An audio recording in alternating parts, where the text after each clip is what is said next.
Hello, Dan Joss. How are you today? Doing great. Good morning. Good morning. So we talk about all sorts of things, but let's school people a little bit. Let's talk about principles today, not like the principles. My grade school principal that had the paddle in his overcoat? My principal's paddle was bigger than his overcoat. So let's talk about the other kind of principles, ones that people might want to apply to their investing world.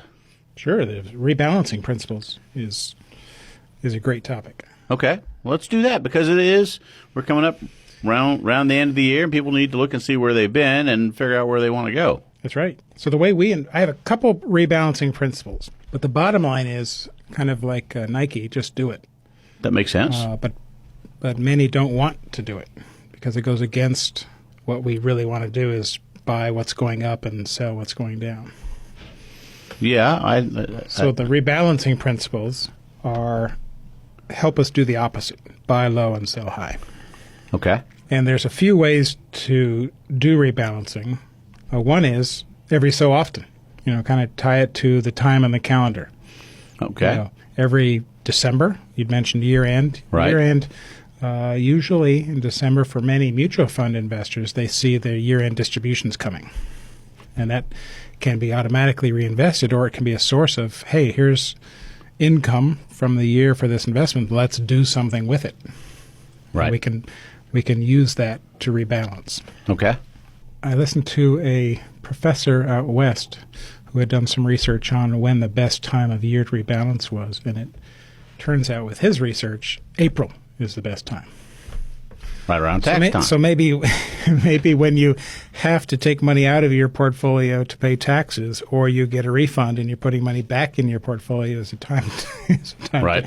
May actually be the best time to rebalance. It may be. Tell me a little bit more about the rebalancing concept in general, because I'm not sure that I really understand that. Okay. The easiest way I explain it is a portfolio that has stocks and bonds. Right. Okay, so typically stocks will be more volatile, and they will have better performance over longer periods of time. And so if we have a portfolio that's half stocks and half bonds, then the rebalancing principle would be to, after a period of time, get back to our target of half stocks and half bonds. Because of the different growth rate of the two. Right. So in March of this year, 2020, the stock market lost value, and it would be less than half. And so we would use some bonds or cash and buy stock to get back to 50-50. Well, what happened in May and June and July and August and September and not so much in October, but November came, and now we're back to stocks doing well again. So now if we had rebalanced back to 50-50, we're now more stock than half. Gotcha. So we would, to get back to target, sell some stock and get back to half stock and half bond. Okay. But the same can be done for a portfolio with several different stocks. Some stocks did very well this year and some lost value this year. So you could sell some of what did well and buy what did poorly because they're not at their target. Okay. And if you rebalance based on time, then you're not timing the market per se. You're not saying, I think this is going to do better, let's buy it, or I think this is going to do poorly. You're looking back and say, it's been a year since last December, let's get back to target. Right. And you make your moves. You're taking out the guessing of the portfolio. Right. No crystal ball. Right. There are implications of that, though. There could be tax consequences of selling. And so it's not just let's just do it, but be careful in a taxable account. Yeah, absolutely. And so based on time, based on the calendar, some automatic programs rebalance every week. It's just they know that stuff will happen in the market, and it'll get us off of our target, so we need to get back to target. Okay. So rebalancing doesn't necessarily happen once a year. It could happen once a year, once a quarter, twice a year, once a week. And another principle would be to do it based on the value. We won't be at target, but we could say, let's stay within a range. Right. If our target is 50% and we get up to 60%, then when it gets to 60, we bring it back to 50. We don't. Okay. Otherwise, you could be rebalancing all the time. And there's could be costs to rebalancing.